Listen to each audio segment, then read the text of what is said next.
So let's delve into the anger thing a little more, about letting go of anger, figuring out how to use what's in anger to help us grow and not just go through this situation, this divorce thing. Now on Thursday, February 25th at 7:30 p.m. Eastern Time, Kev and I will be discussing this on the Clubhouse app. Some of you all have that. If you don't, check out how to get it. It's pretty cool. So 7:30 Eastern Time, we're going to delve into this anger thing, take a look for Divorce Strong, and jump on board.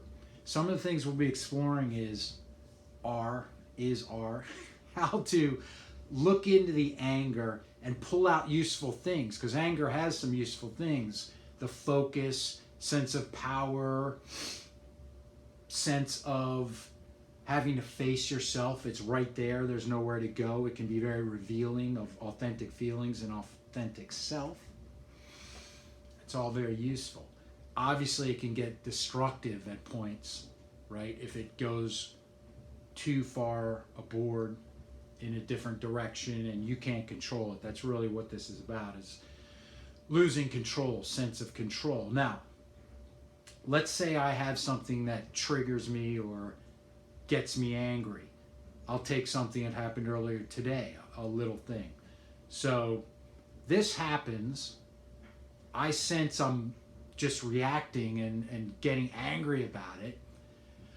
So I'm going to take a breath and just question some things. First of all, what is my positive intent here? Now that's an idea from NLP. You should check it out. It's kind of cool. NLP, there's some good stuff there.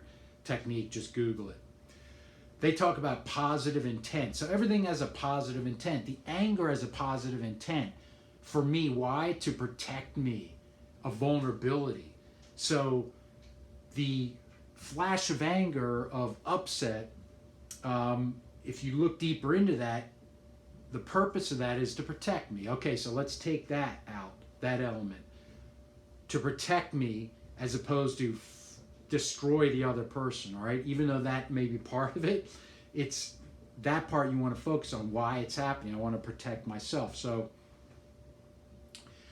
are there better ways to do that? And why am I doing that? Now here you want to delve into your own directions where you feel makes the most sense. By that I mean, how can I achieve this end that I want more effectively, which is protect myself? Hey, have a conversation with the person. Speak more authentically as opposed to firing off. Then you want to think in yourself, why is this coming up in me? Now, you can not address that. You can address it in broader terms, like I'm just feeling vulnerable and that makes me uncomfortable and I want to deal with it in a more rational way, a more focused way.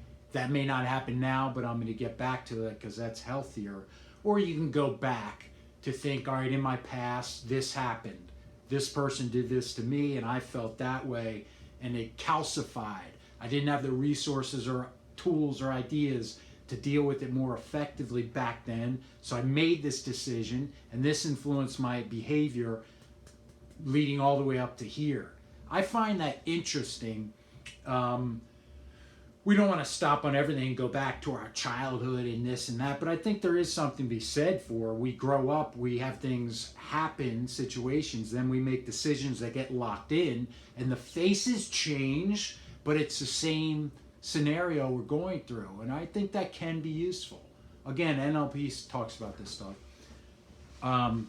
So in this situation, let's say you're triggered. Take something small. It could be, the guardsman making too much noise outside or something, an ex texts you, whatever. We don't start thinking in terms of yourself growing, because that's going to help you deal with this situation of divorce anyway, okay? So if you take that, you take a breath and you say, okay, what's triggering me here, making me angry? What do I want out of this? And what's my positive intention here? Well, again, to protect myself or to get them to do something. If they don't do it, what will happen? So what will happen then? So what will happen then? What will happen then? Ultimately, where you're going to get to is, I'm protecting something, and my authentic self can handle this by just breathing and being in the moment and speaking from that place. Protection, a suit of armor, is made of authenticity. When you think back to when you were truly protected, even, well, physically or dealing with other people, it was when you were speaking authentically, accepting responsibility, not accepting certain things that may be put on you, but ultimately, that's the dryer. Clothes are dry. Ultimately, authenticity and connecting to that is your shield of armor. You don't have to strike out if that's there, because it's an automatic thing. It just occurs. And the more we can settle ourselves in our own authenticity, reinforce that by speaking from here and having that courage to do that, and listening to how we talk, how we think, what we see in our minds.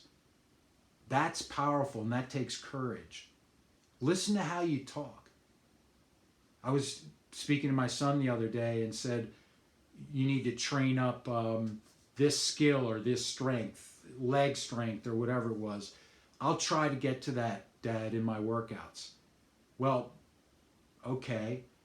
If a banker said to you, I'll try to get to your money later today and get you that requested withdrawal or whatever. No.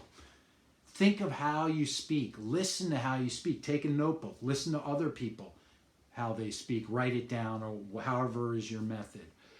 But we want to start looking into what is our authentic self, because I really am into that idea of the armor is in authenticity and being there. Now, a couple things. The very concept that you need armor, I get, is an offensive one in a little, in a way. But, for now, let's stick with that.